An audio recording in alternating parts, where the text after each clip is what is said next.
Hello, my soul family. How are you all? And I hope you are doing great, wonderful, amazing, safe wherever you are in the world. I welcome you all in my channel. Thank you so much for liking, sharing, and subscribing to the channel, for giving me lots of love. And I am very glad that I help you out in some manner. If you have not subscribed yet to the channel, then please like, share and subscribe to the channel. And you can also let me know in the comment section if you want to tell me anything or if you want to ask me anything. Let's start today's video, and this is the video which we are doing it. This is the series which we are doing it, and this is the continuation of the series which we are doing it, and that we have done till part number 1 to part number 19. Okay, so this is part number 20, and those who have not watched part number 1 to 19, just go and watch those parts first, because this is a continuation series, and if you have not watched those part first, you will not be able to understand that what I am talking about. Okay, so just go and watch those part first before watching this part.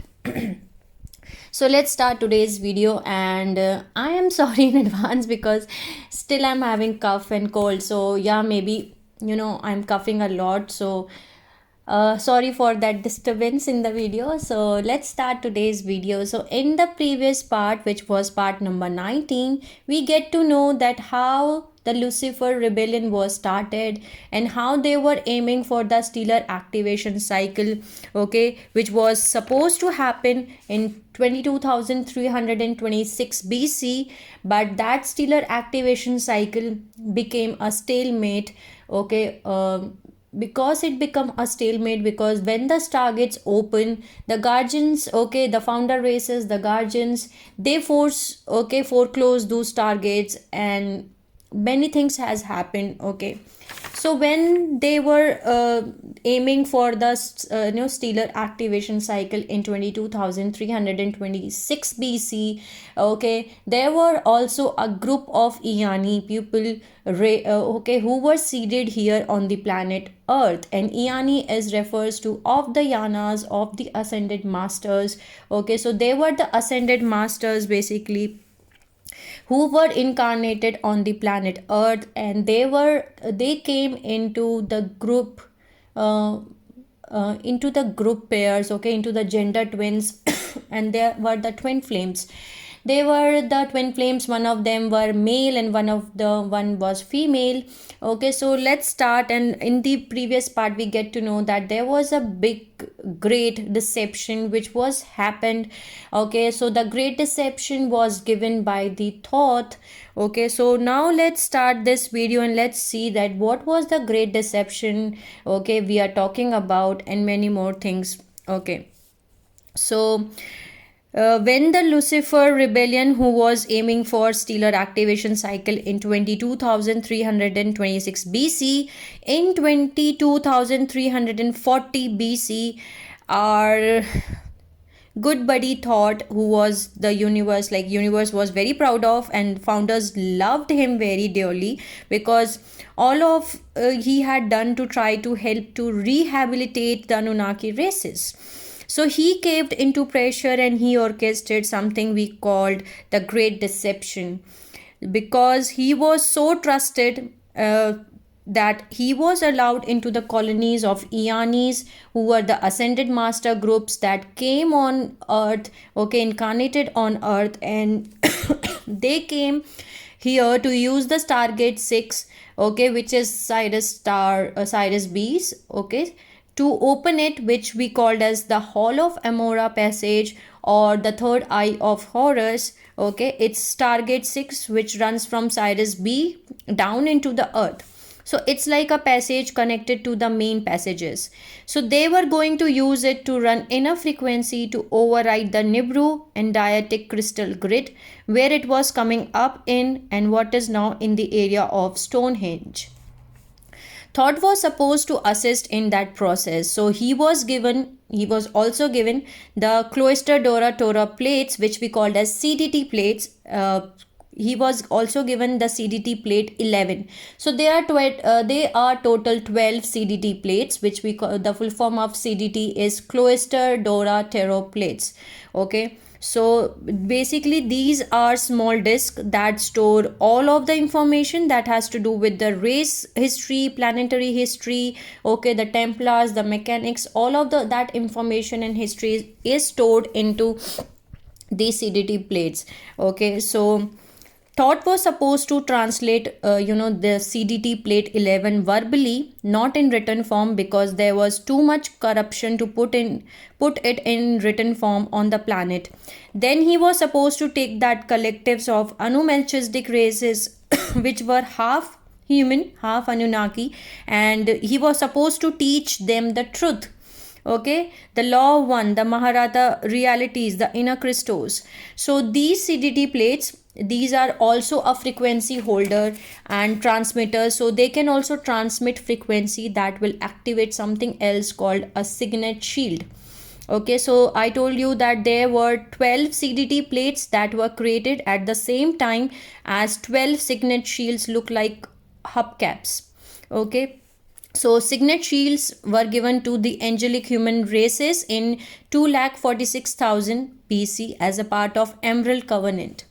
And they are the remote activators for the Stargates. You cannot activate the shield without the plate that goes with it. So if you want to activate Stargate 11, you must have the CDT plate 12. Okay, sorry, if you want to activate the Stargate 11, then you must have the CDT plate 11. Okay, so Thoth was entrusted with CDT-Plate 11 in order to transmit information to help Melchizedek races to go into light and to start bioregenesis process. But he made a decision to side with the rest of his families with the Thoth-Enki family. Thoth-Enki family is a particular Enki Annunaki family that crossed with the Zephalium Dracolins, okay, which are the ones that created the Zetas. So you can say that Thoth, Enki, Zeta races. Okay, so then there is Marduk lines that crosses with the Omnicoron Dracolins, which are the ones who look like the dragons. Okay, so thought okay, of united Anunnaki nations, where they were going to come back together because they were all uniting all of the Anunnaki races and and they will create a new paradise. So they will going to take a good care of this time matrix. So Thoth betrayed the founders and he betrayed everyone who had trusted him, as he had worked thousands of years the Emerald Covenant and done tremendous things for the races. So he himself came into the Eieyani colonies. And one more thing I want to tell you here, that the Eieyani colonies were on what was the remainder of the Lemurian continent, as there was not much left of the Lemurian continent after they destroyed in 50,000 BC, but there was some island nations left. So the Eieyani colony was put on the area where the activator site for the Stargate 12 was. Not the Stargate, but the activator site, the Q site, which are even more important than the sites themselves, because you cannot activate the sites, okay, unless you activate the activator site, that's the Q site first. So for activating the Stargate, you have to activate the Q site first. Okay, so this area is now in Kauai, Hawaii. Okay, they put the colony there because they needed to activate Stargate 12, okay, activation, and connect it to the house of Amorea, which is the third eye of Horus, which is the Stargate 6, which is Sirius B, which is dimension 6, to run in a frequency to break the Nibiru and Diodic crystal grid link. That's what they were trying to do there. So the Eieyani colonies were they were like hidden cities. This city was like a hidden cities to the rest of the population, because the city was hidden so that no one can reach to them and they can complete the sole purpose for which they were incarnating on the planet Earth. So Thoth came in and handpicked a few Anu Melchizedek priest got them into the priest caste and that were working with the Templar mechanics into an 10 or year program of progressively working up to the point where they would be able to go to the islands, the hidden city of the on the islands, and work on the big project which was to break Nibiru and hold on to the grids. But the Anu Melchizedek priests, they sabotaged the whole mission, and then Thoth came in himself when it all went to the heck. There were raids that came in directly from Nibiru, and Thoth was with one of them that landed in the Eieyani on the Eieyani settlement. So what has happened next is that Thoth gave them opportunity, the Eieyani priest, as they needed the Eieyani female breeders on Nibiru to get the codes. So the Eieyani women were offered an opportunity. If you do not want your husbands tortured and killed and sent over basically fish bait to corrupt Atlantean temples, okay, we will let them go, but you have to come with us. And this was the offer, this was the deal which Thoth offered to the Eieyani women. A bunch of Eieyani women went to try to save their husbands, but it was even worse true because the great deception came in here. As like the Eieyani groups, they were isolated, or also they had jammed over communication lines to the inner earth races to Sirius B, which was the main outpost that they could receive off planet information. So the females, which were the Eieyani females, were told that they had control, like the dark forces, they fallen angelic races, they had control of the planet itself, and they had taken the whole thing already. Also the Alcyon Council, which is the Pleiadian Council that works with Sirius B, and the rest of them had surrendered because the fallen angelics, they had won the certain battle. So they had said, like the Thoth, he had said, if you female do not agree to come with us, we will not only torture your husbands, also we are going to blow up the whole place because we do not need it. Okay, we will get into the inner earth and then we will destroy all the races on the face of the planet. So if you women of the Eieyani care about the life forms on this planet, you will be agree to be our breeders, to come to Nibiru with us. And the women, okay, the Eieyani women, they think that this is the, this is like, it is really bad and they have control of the whole thing. And without asking on council to hold gate 5, that meant they had gate 5, which is council of Alcyon, okay, then Stargate 4, which is solar Stargate, and that meant the only hope of fixing anything was to stay alive long enough to try to figure out what to do next. So bunch of the Eieyani women, because they thought that's the way the reality was, the way the Thoth had painted, they went with them to Nibiru to be breeders. But they did not get to go before they got to be breeders. They had to make sure that they were, pregnant. So basically there was a selection that was done and only the best of them were chosen. And this is where the imprint came through with us now. Women get their total insecurity about how they looks, okay, because at that point of time they were treated like meats. Okay, only the ones that are having the right genetic characteristics, the right eye color, the right hair color, right proportions were allowed to even be selected for the breeders. Okay, so now we have to know one more thing, that the Eieyani women, they were the guardian women. Okay, they were the ones who were the guardian women, they were the ascended masters. Okay, they also come in pair as a part of what's we called as gender twin set or the twin flames. Okay, they came in with their twins, something called as like Maharik twins, okay, or which are their dimension 12 level Christos twins. They are genetically bonded together. The Eieyani twins, they were genetically bonded male and female couples. So they were male and female couples who were genetically bonded, and they come in at the same time, and they were having strand 1 to 6 polarized and separate, but strand 7 to 12 are bonded. So they are one being, where you will get to dimension 7. That's why we right now get to know that twin flames are one soul into two bodies, because twin flames are genetically coded to each other from strand 7 to 12. The twin flames who are in a twin flame journey, they are having 7 to 12 strand of DNA, okay, coded and interwoven into one. So they are genetically coded to one another. But they split up the Eieyani gender twin flame couples, and they force the women to become the breeders of Annunaki.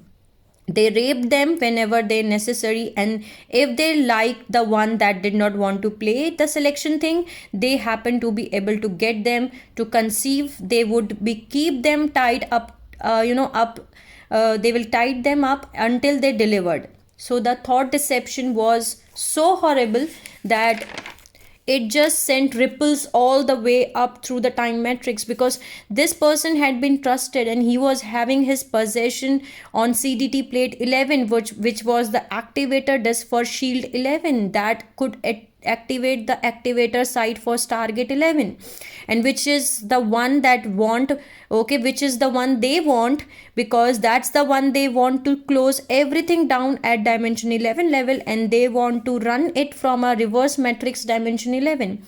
So he stole the Cloister Dora Tora Plate 11, and first, to make it easier for the corrupt Atlantean and Melchizedek priest in the temples, he wrote the Emerald Tablets. He put a physical written translation, and he gave them books, and there is lot more than the alien tablets. They were called alien tablets, or the Emerald Tablets, that are now coming through. But they are the just little pieces. He translated the volumes of stuff on Templar mechanics and how it works. So the corrupt and Anu Melchizedek's priest caste could use it to get the final control over the grids, and this is what the Emerald Tablet physical translations were for. Now we get to know that there were Emerald Tablets which was written by the Thoth, okay. So the real history is that yes, Thoth has written the Emerald Tablet, but that was the translation of CDT-Plate 11, okay, and which he had translated and written these things for the corrupt Anu Melchizedek, okay, priest caste, so that they can control the grid, so that they can reverse the matrix, okay. So they were taken off a good source, Thoth, and had promised that he will never commit to writing, because when the CDT-Plate 11 was given to the Thoth had promised to the guardian races that he will never ever translate or he will never write these CDT plates. He will only verbally, okay, teach the Anu Melchizedeks, okay, who were trying to, because they were trying to take over the planet. So planet and grid, so they can know how to reverse this. So Thoth was going to be able to use this plate. So he gave the Emerald Tablets to the Atlantean priest caste so they could finish their takeover job. The worst thing that he did, however, was a betrayal he did on the Magi Grey lines there, because this is where we started to get our genes code really messed up with Annunaki overlays. The Eieyani women were taken, the ones that could conceive were taken to the Nibiru, okay, Nibiru planet, and they were given assigned husbands, okay, and Thoth was also one of them, and he chose one of the highly coded Eieyani women to take his, to take as his forest wife. It might not have been so bad if there was not a great rebellion, because they were taken under the promise that their husbands would not be harmed, and that they would not be hurt the planet, and they would not wipe it out like they had said. So if they did not cooperate, okay, so they said that if you cooperate, we are not going to do that. But the Eieyani women found out, okay, by when they reached the Nibiru planet, the Eieyani women, they find out, okay, find out by certain conduits of information that they could still pick up from interdimensional communication, that they had hunted the husbands and they had taken them. They castrated many of them. They had taken them to the Atlantean temples because the husbands were highly coded too. They had used them as a living electrical post that they could run frequency through to excess grid until it fried them. Some of them escaped, not many got out at that point of time. That was almost like decimation, the killing of the grey lines, okay, the Magi grey lines again, where they had to rebuild after that. So Thoth stayed in that association into until 1992 Sirian-Pleiadian agreement. So now I'm coming to 1992 Sirian-Pleiadian agreement. So in 1992 Sirian-Pleiadian agreement, there was an agreement which was made, okay, and that agreement was called as Sirian-Pleiadian agreement, in which there was like an agreement that when the stellar activation cycle will happen, Anunnakis agree to not to come in here and do the devastation, and that was made before, okay, that they really want to know and they would really want to make sure whether a stellar activation cycle would fully commence. That would be not, and the guardian races replied that that would be not known until 1998, okay, because when the grid's high enough, they could only anchor the stellar bridge. So they entered these agreements in 1992, okay, they means Anunnakis. The Anunnakis enter these agreements in 1992. Okay, we will be nice, we will enter the Emerald Covenant, and yes, you are not going to stop us from talking. But they put a condition that the guardian races, they are not going to stop Anunnakis from talking to people and that kind of stuff, right? We will help them to ascend. But in January 2000, okay, in January 2000, when the grids activated, and it looked like they were going to be a stellar activation cycle, Anunnaki changed their mind as they decided now it's our chance, and as it was certain that it is going to be a stellar activation cycle, so they cannot pass up this chance. So some of them Anunnaki stayed in the Emerald Covenant, but some of them, they broke that agreement of 1992 Sirian-Pleiadian agreement, okay. Thoth group broke it, so he is back in that agenda, and this agenda that started 25,500 BC had progressed from that point up into 22,326 BC, Eieyani massacre, and then it progressed up further. So there was a stalemate in 22,326 BC.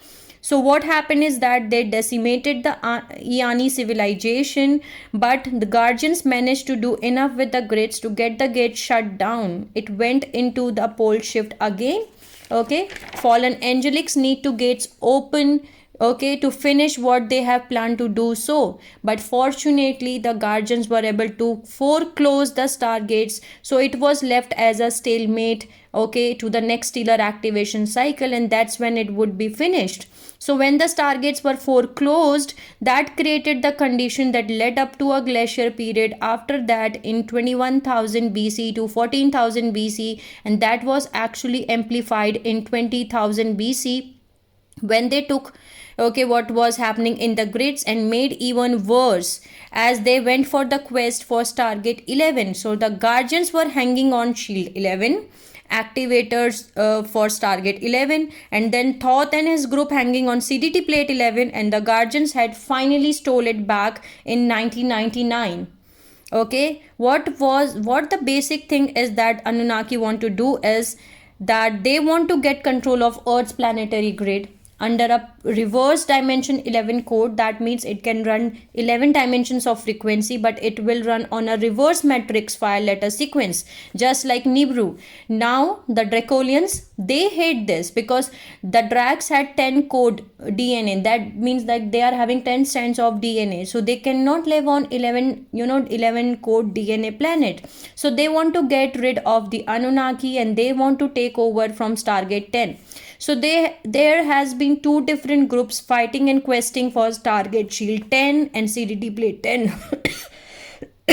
But that has been secured. Okay, actually the activator plate, it landed in Dracolian hands, but the Dracolian are the ones to worry about less, because it is the Anunnakis that are coming into the kill big time now and now. Okay, because now they have joined forces in the new age movement. Mostly people are talking to as the Anunnakis, and also the Archangel Michael. He is not an angel, and some angels are like Archangel Gabriel Matrix.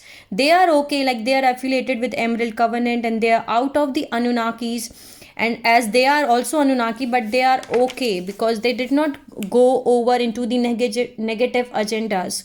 So not all Anunnakis are bad, but they were created for a negative purposes. Okay, they have they have genetic problems because of it, and they have created on reverse metrics and to wipe out the angelic humans. But as individuals, some of them choose not to do that. Okay, so now right now there are two movements, two agendas which are going on. First one is new age movement, which is equal to Anunnakis. Okay, and then there is UFO movement, which is equal to Dracolians.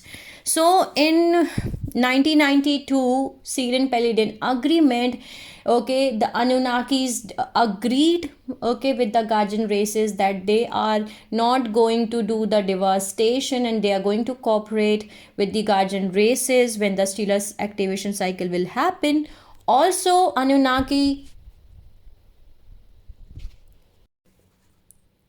so also Anunnakis, they agreed that by year 2000 they will hand over the control of the solar Stargate 4 in the Guardian control, because it was stolen by the Guardian. Okay, and they were supposed to return the CDT-Plate 11, okay, which they had stolen also. So the solar Stargate control means that they control half of the Giza, because it was a teleport station for a long time. So Stargate 4 opens in Giza, and it is also a main access point to other grid lines, and they have been using the Nibiru and Diodic crystal grid location, so they managed to get the crystals out. Okay, the guardians, they put the grid down, but the guardians were not able to put, they were not able to get the one grid out of the parallel earth. So they put this Nibiru crystal grid out from the earth, but they were not able to get the grid out from the parallel earth, because they are also having this same setup in parallel earth, because they already reversed the grid over there, and dark forces control parallel earth at this point. A lot of problem is there over in parallel earth. So they are using the parallel earth set of crystals to control the area here on the planet earth. That was key to them, so they can still run the grids. So Stonehenge and Giza are being used to anchor this planet to Nibiru that has been broken, because the Stonehenge location falls right on the line between 2 points in earth shields, that is Stargate 11 and Q site 11. Q site is the activator site, okay, in the Stargate. So what they can do over there is the frequency coming over when Stargate 11 activates, also the frequency coming okay, from the Q site 11, which is the activator site, activates it, will pass through the Stonehenge grid, reverse its matrix, and activate Stargate 11 on a reverse matrix. That's the dark force plan. Okay, and the guardians are trying to do is they want to undo this plan from the time it was started. Now we have managed to create stalemate in 22,326 BC, as at that point the guardians got the Stargate shut down fast enough that it caused pole shift, but at least they did not get the whole thing, otherwise we would not be here. Okay, so the Nibiru Diodic crystal grid is a dimensional dimension 11 program. So everything has been taken place since in the part of history, is the part of the stories we know about, has been about in this setup about getting the Nibiru Diodic crystal grid dysfunction. But we can use it it's like we can use it into our advantage if we can recode it on a frontwards 5-letter sequence. So there is a dimension 11 program in the Nibiru Diodic crystal grid. There is one thing that will override that is a dimension 12 program. So Stargate 12 and the Maharata current that can be used to recalibrate it and flip it back over, where we can actually use it to enhance how the grids hold 12 dimensional frequency. That's the Guardian plan. Now it has been done in steps, and this is what the Eiyanis were also trying to do in 22,326 BC. That was supposed to use Kauai, Hawaii location because it was in Lemuria continent once upon a time. Use that Q site 12 location and activate that first, and it will activate the Stargate 12, which is in France, and link the activator site to the Sirius B, which is Stargate 6 dimension 6.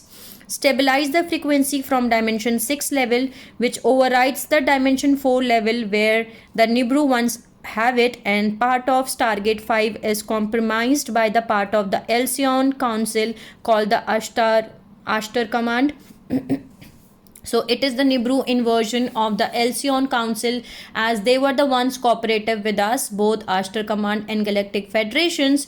They would work with the Emerald Covenant, but they are the Annunaki versions. Okay, so at times they are working with us, and at times they work in total opposition, okay, on the Annunaki agenda. So we were supposed to use the Stargate 6 to link in the activator site 12 which is Q site 12 in Kauai, Hawaii. Once that was done, the natural frequencies will own from Q site 12 into Massacre Stargate 12. So we have to we have Stargate 12 activated. Then the plan was to go to Q site 11 to pull the frequencies from Stargate 12 up to Q site 11 in Ireland, as it is in Ireland. This has been the quest, and this is why they were hiding a bunch of stuff.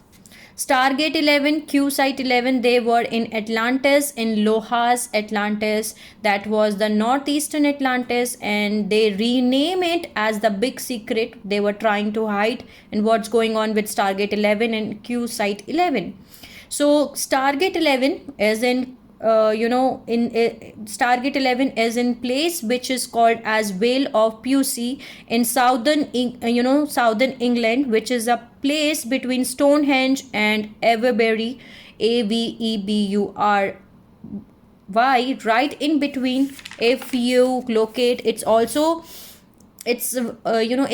where there is bunch of these white horses carved in chalk from the ancient days. That's where the Stargate 11 is. So it's running there, a line of energy that runs on the planetary shields, that runs from the Stargate 11 through where Stonehenge is, and then up to the island where the Q site 11 is. So after Stargate 12, which is in France, set up activated, it will run once you activate Q site 12, but then we have to go up to the Q site 11 and draw the frequency from France, from Stargate 12, which is in France, up into Ireland in Q site 11, and then we have to go to England, and we are going to bring that frequency with this now dimension 12 coded frequency to bring it through into the Vale of Pewsey area. So we are going to activate the Stargate 11 site, pulling the frequencies through the Stonehenge grid, which will make it run through the Nibiru Diodic crystal grid, and it will recode it because dimension 12 frequency is stronger than dimension 11 frequency. So it will reverse it back to its natural pattern. So this is what Eiyanis were trying to do since the Eieyani period in 22,326 BC. So it was tried several times before also in Atlantean period, in Egyptian period, but the Guardians, they did not get it done either. So now after the Luciferian rebellion, 25,500 BC period, and then 22,326 BC, Eieyani massacre was in 10,500 BC. Something called Luciferian Conquest began, as this was an extension of the Luciferian rebellion, because that there was enough Guardian presence on the planet and enough assistance where the Sirius B guys could still come in and infiltrate. So the Anunnakis were not able to get the full control. They were progressively getting more and more control in Atlantis, so Atlantis was become a real problem. After the Lucifer, rebellion, a bunch of the Atlantean priests are in king lines, the grey king lines that had been in southwestern Atlantis and in south central Atlantis. These places were being taken over by the Anu Melchizedek races at that point. So they were all groups up to North Atlantis, the northwest and northeast Atlantis, which is Lohas, which is now England, Ireland, Scotland, and Wales. Druids were the Druidics, as they were actually originally the grey line, king lines from the Nohasa Atlantis, which was the south and central area of the Atlantis, and the Celtics were the Lohas, the original grey lines, king lines of Atlantis. And that's where we get Celtics and Druids, and it is related to something called Celtic Druidic freeze out, where they crashed some of the firmament crystals as they were invading, trying to get close to Stargate 11. Again, they were invading the Celtic and Druidic king lines that went up in the exile because everybody was running from southern Atlantis up to the northern Atlantis to get away from the infiltration that was coming from the south. So all the main grey line kings that had to do with Stargate 11 or with any of the Atlantean gate were ending up over there. In fact, remnants of the Eieyani from 22,326 BC, and they that did manage to get out were sent over the Lohas Atlantis, and we have to start there because there was nothing left, as they could not line on the islands because they had blown up a bunch of things and it was volcano again. So there is an interesting twist that they have done.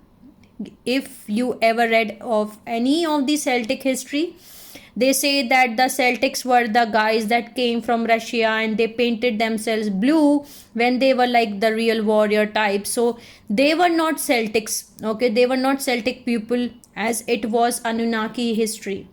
The Blue Warriors were one of their Anu Melchizedek races. The history has been twisted to hide the fact that the true Celtics were the Atlantean Grey Line Kings from the Lohas.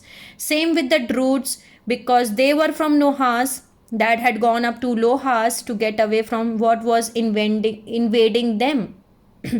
So after 22,326 BC, the Guardian races managed to calm it down, where they could not do much because they missed the opportunity. Stellar activation cycle came and went, and they did not came into the final, okay, to grab the grids and wipe everybody out stuff. So it was a stalemate, and everybody was going to wait until the next stellar activation cycle occurs. And right now we are going through a next activation cycle here, but progressively, if they could infiltrate more and more and get more of the presence of their reverse matrix people on planet, it would be easy when it was time to come in. So they stage over uprising 10,500 BC, the Luciferian Conquest. It was an invasion primary of the Atlantean regions, where the Thoth groups who had his bioregenous Anu Melchizedek down in the Bruno Atlantis area, which is now the area of Sarasota, Florida, and Cuba, going down into Haiti. The whole area down in there, that was a Bruno Atlantis, southwestern Atlantis, and it started with them as they made a deal with another group of Anunnakis that were called as San Jose Anunnakis. The San Jose Luciferians, that are one of the Luciferian groups that came out of the Lula 10 Saturn family combination way back. These guys went to the Pleiades. So these are Pleiadian Nibiruian Anunnakis. The San Jose Luciferian Anunnaki, the Pleiadian Nibiruian Anunnaki, had a great idea, and the Thoth Enki decided, okay, we will do that. They will start to reunite the Anunnaki forces for invasions, and the forces they had on planet were called Anu Melchizedek, that came out of an agreement that was bioregenous agreement, and it was the last stage in the bioregenous program, where the Anunnaki races were supposed to pick up the sixth strand so they could finally go into ascension to Tara and then work their up from there. So there were Anu Melchizedek on the planet since 68,000 BC that when they were seated here as per the Emerald Covenant. So in 10,500 BC, there was an unification principle happening among the Annunaki races, and Thoth group of Annunaki and St. Joe's Luciferian group, they formed the beginning. It got formalized a little bit later, but they formed the Luciferian Covenant. So now we have to understand what is Luciferian Covenant. Luciferian Covenant, it was a promise, plan, strategy. Okay, that there was another group in Nohasa, Atlantis, that were also Illuminati, but they being run out of the Cyrus B Anunnaki, the races who do not even like the other Anunnakis. They did not even like this idea at all, as they wanted to take over instead. So of course the drags have always wanted to take over, but so now we are here, we got three groups, okay, where everybody wants these groups, and these groups are going to go in for the kill at the next stellar activation cycle. And so there is three agendas started to emerge, and they have progressively advanced since 22,326 BC. So in 10,500 BC, we lost another one of our trusted beings, as he was another one of the commissioned to assist in the evolution of dolphin people branch of Anunnaki races. And these were created, they were called the Urantia. So this being was commissioned to come in and assist them in the bioregenists, the ones who wanted to join the Emerald Covenant. And Thoth was sent in to help the ones that were Anu groups, who were the half Dracolian and half Anunnaki, as the part of bioregenists. So Thoth was put in charge for them, and Enoch was put in charge of the others, as he was part of the Emerald Covenant for millions of years before this, as he had gone into human incarnation to pick up enough DNA strand to do the immortal pattern, where he had 11.5 strand DNA template activation level. So both of them were put in charge for one of the group of the Anunnakis. Okay, so Enoch had been put in charge of the Eutharian and later the Nephitites, which came later, and Thoth was put in charge of Anu-Dracolian race train. So when Thoth gave the big deception, now the Thoth gave the big deception in 22,340 BC. Enoch did not give any deception at that point of time. He stayed loyal, but in 10,500 BC something has happened, which I'm going to discuss in next part. But till now we have understand that like Thoth and Enoch, they both were put as a charge of one of the groups of Anunnaki. Okay, Enoch was assigned to help the dolphin Anunnaki people, okay, who were like the Urantia, the Jehovah groups, and Thoth was assigned to help the Anu groups, Anu Melchizedek groups, that were half Dracolian, half Anunnaki. And these two groups, they hate each other, they do not like each other. So in the next part, I'm going to talk about what has happened next and what Enoch had done. Okay, because till to 22,340 BC, when Thoth has given the big deception, okay, by taking the female breeders, okay, of the Eieyani breeders, okay, Eieyani females, okay, to the Nibiru planet, and he had given the big deception. Enoch, he did not give any deception at that point of time, and he stayed loyal to the Emerald Covenant, to the guardians, to us. But something happened in 10,500 BC where Enoch also orchestrated something where he gave up his loyalty. But why he did that and what has happened exactly, we are going to talk about in the next part. Sending you lots of love and healing and happy energies to all my soul family who are watching my video. Take care of yourself and see you soon.